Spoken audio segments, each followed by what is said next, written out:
how would you define yourself as a person, whether that be in relation to the law or your personal life? How would you define yourself? Don't know, that's a deep question. I think fair. Fair? Yeah. I will always go into a situation impartial and try and find middle ground. So I think it's important as a lawyer now, with the emphasis is very much on resolution and mediation, is to try and focus people's minds to get to a fair resolution of whatever the problem is, because it stresses people out. Someone who gets it wrong, it's going to cost a lot of money. And I think one of the things I've learned over time, doesn't matter whether you think you're right or wrong, it doesn't always work out that way when you ultimately end up in court. It can go the other way. You can get a bad decision, you can get a bad judge, you can get an unfair decision, and it's therefore a very expensive and stressful journey. So I've always looked at things in a very calm, impartial way, and tried to get the clients to see that, and see there's always a different interpretation sometimes, and whilst they may be quite steadfast in their mind and want to go down that journey, a lot of people don't know what that entails. And so I think the one thing I try and do is just try and be fair in my mindset as to, right, this is where you should look at it. Try and reduce your expectations a little bit, and then you could probably resolve it and get on with your life. So you very much have a fair approach that is without bias. Yeah, I mean, obviously you want to represent your client, but you don't want to do that blindly. Yeah, exactly.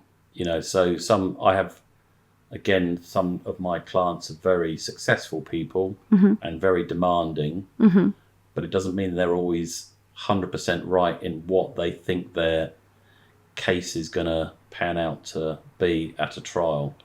So they don't always like me saying, right, you've got to look at it this way, because it could end up not achieving what you want it to achieve. So look at it from the other person's point of view as well.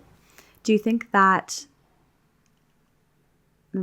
questioning and, how shall I put this? Do you think that is a shared opinion of other lawyers where they get their clients to look at it from many different perspectives? Or do you think that that's unique to how you practice? No, it's not unique, but everyone's different, aren't they? You know, I see all sorts of lawyers on the other side in cases, and some I would say are very similar. But again, I think a lot of that comes with experience.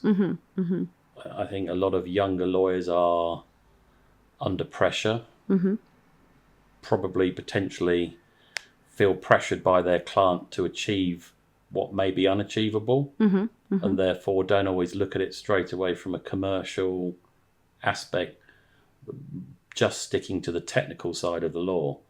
But a client wants the result quickly and as cheaply as possible. So you've got to always have that in your mind, that can you resolve it early on rather than charge your client hundreds of thousands of pounds and then it go wrong. Exactly.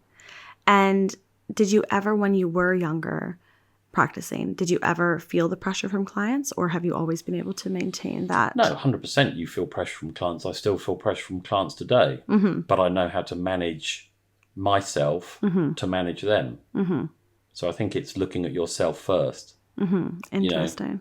You know, if I try not to take their stress on, because if you take their stress, then that doesn't work for them in their favour. And do you think that, I would assume that your clients kind of feed off your presence as well. So if you're being calm, that will then calm them in the same sense. Yeah, I think it's reassuring if you, if you're not flapping and you're assured, they feel they're in safe hands. Exactly. And that is how we're feeling today, that Good. You feel very calm and soothing as a person.